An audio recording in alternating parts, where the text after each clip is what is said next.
Hey guys, Pete here.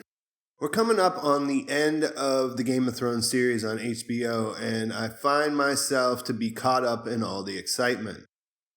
The past few weeks I've been immersed in the available info and the theories, trying to figure out everything and how this is all going to come to an end. This video will be one part of a preseason series which starts out at square one. Real quick, let me explain the criteria.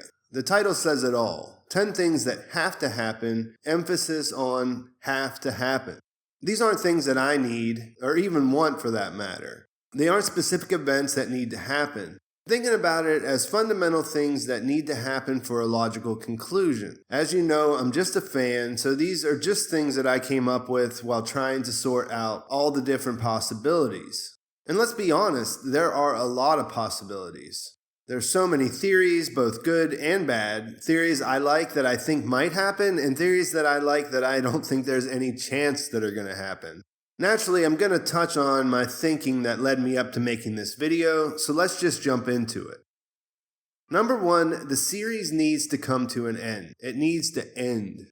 Obviously, that will happen. This is the final season, so I'm not talking about it in that way.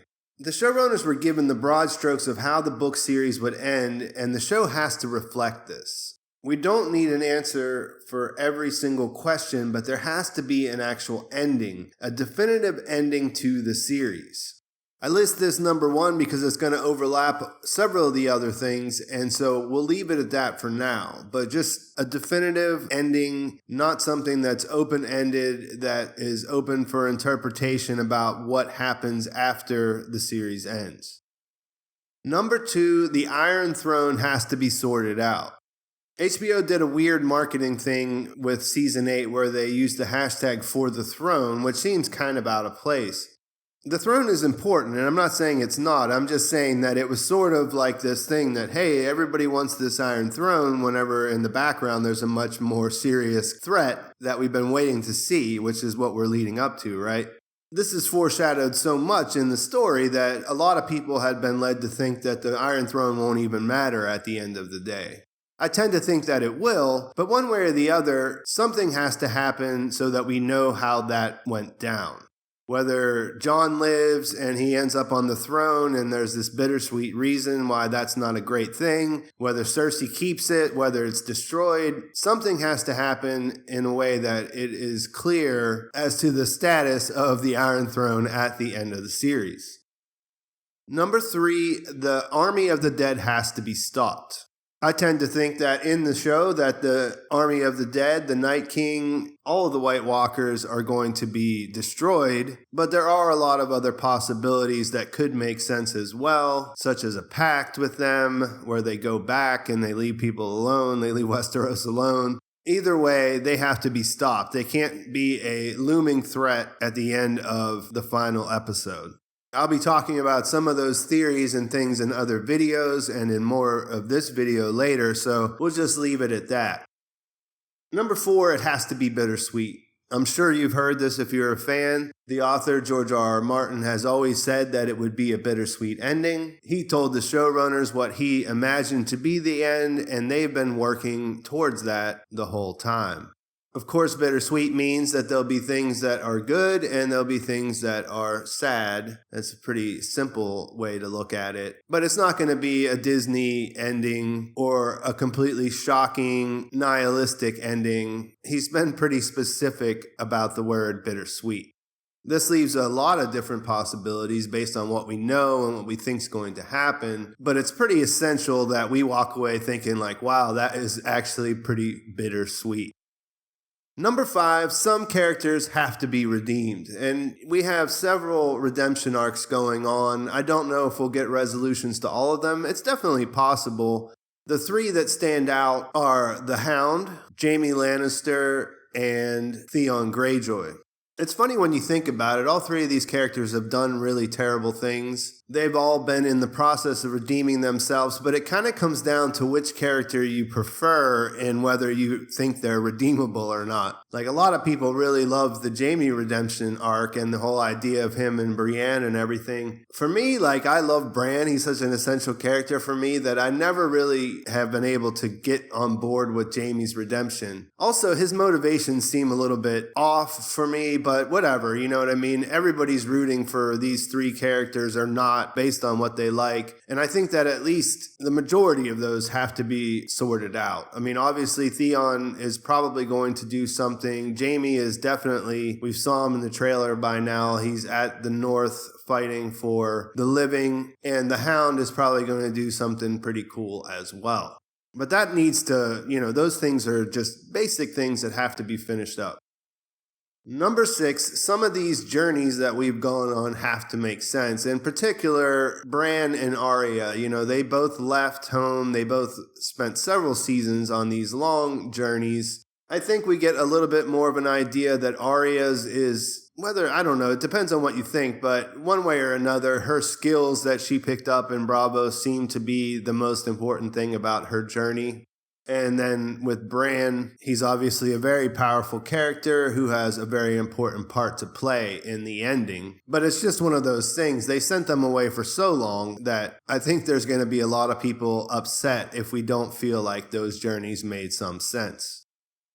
Number 7, and this is no surprise, but some of the characters that we love will have to die. It is Game of Thrones. We're used to this. They've been a little bit wimpier about it, I would say, in the last couple seasons. Like the Field of Fire 2.0 or the Loot Train battle, like I still kind of, when I rewatch, I don't understand why they didn't kill somebody off in that. Bronn was ripe for the picking. Nobody died. Nobody important that we cared about died. And I think that in season 8, it's going to be the opposite. Everyone that we care about that isn't essential to the final endgame is going to die. But I mean, we need that. We need, battles, situations, there has to be a cost. I think, like most people, I expect that one of the major characters, if not several of the major characters, are going to die. And I think at this point, it's really just necessary that happens for the story to be good. Number 8, there has to be at least one surprising twist. There could be a couple. There's definitely a lot of ideas out there as to what these are, but especially with the way that they're building up to this battle in the 3rd episode, there has to be something that we're just like, oh yeah, okay, well I didn't exactly see that coming in order for it to be enjoyable. That said, I don't think that this needs to come completely out of left field and try to shock us with something that we never would have thought of. But obviously, there's always been talk of that George R. R. Martin gave them 3 really crazy twists that they didn't think of. Dan and Dave, I'm speaking of. We've seen 2 of those with Hodor and Shireen. Something big has to happen. I tend to think that this is already baked in all the thinking that they have. I think this is something that they would have gotten from Martin himself, not something that they'll tack on out of their own thinking or whatever. So let's just hope they can land the plane in that regard. Number 9, life in the 7 kingdoms has to go on. I mean, I guess there's an outside chance that it won't, but I think we all can agree that it's most likely that there will be some version of Westeros left over after the War for the Dawn. After the White Walkers and the Night King are defeated, we have to be able to get some idea about what happens after, since we don't have 10 more seasons to see how life carries on. So this is kind of tricky, and I hope that they're able to do that in a way that gives us a satisfactory feeling of like, okay, so all of that happened. This is a cultural phenomenon that everyone has been involved with for years at this point. When we think back on the world of Westeros, how do we see everybody that lives there getting on? And number 10, it needs to leave us feeling like it was all worth it. This is a little bit vague, but I think that it's very unlikely that everyone's going to be completely happy on the way that the story ends. There's a lot of expectation. There's a lot of people that have been thinking about it, looking over the books, just really invested in their idea of how it all ends. So it's not possible that everyone's going to be happy that way. I think what needs to be the minimum is that when we look at it, we say, okay, I understand why everything happened in the way it happened. And yeah, I get it. This makes sense that they did it that way. More than that, though, I think it just has to make literal sense and narrative sense in that, yeah, this was okay. I see that the big idea came across, and damn, that's really cool that they ended it all and we feel good about it. Might not feel like we agree with what they did or anything else, but yeah, it's good. It ended. Way to go. Based off these 10 things, I'm going to go into several more videos before the season starts, but these are the things that I've been thinking about.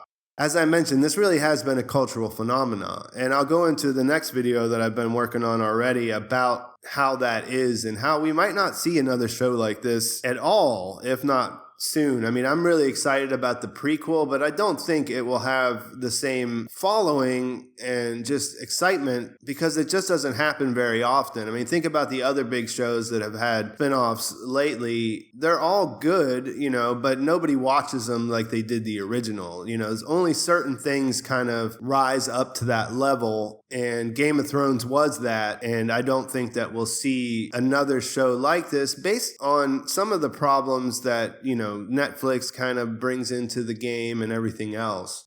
Binge watching is a lot more common, a lot more money's going towards that compared to these shows that, you had to wait a whole week until you saw the next episode. You talk about it with your friends, your coworkers, everything else. So regardless of what you think about, anything, any particular season or the direction it's gone in since they went off the books and everything else, it's still pretty exciting. And it's still one of the best things that's on TV without a doubt. We can see from the trailer and from all the information they're giving us right now that it's going to be exciting. They put a lot into it. I hope that the pacing is better than season 7. I think that season 6 and season 7 actually get a little bit better whenever you watch them. I just rewatched the whole series, and I think they get a little bit better in that all that expectation of what you wanted to happen is stripped away. But I think at the very least, there's problems with this pacing and the writing in season 7 that I hope that they can avoid in season 8, considering that maybe that's just what had to happen to get us to the point where they could tell these final 6 episodes the way that they needed to be told. And I think at the end of the day, that will be all right. I think that we'll be able to live with that. So let me know what you guys think. Do you think these are the 10 important things that they need to do? What do you think about the individual things? How do you want to see it end? Where is your investment? What are you thinking? What can't you live with? What can you live with? How worried are you that it's not going to end well? Leave a comment, tell me what you think. Please like the video if you enjoyed it. I'll be doing plenty of new stuff before the season comes out, so join along with me. I appreciate your watching. Thanks a lot. I'll talk to you soon.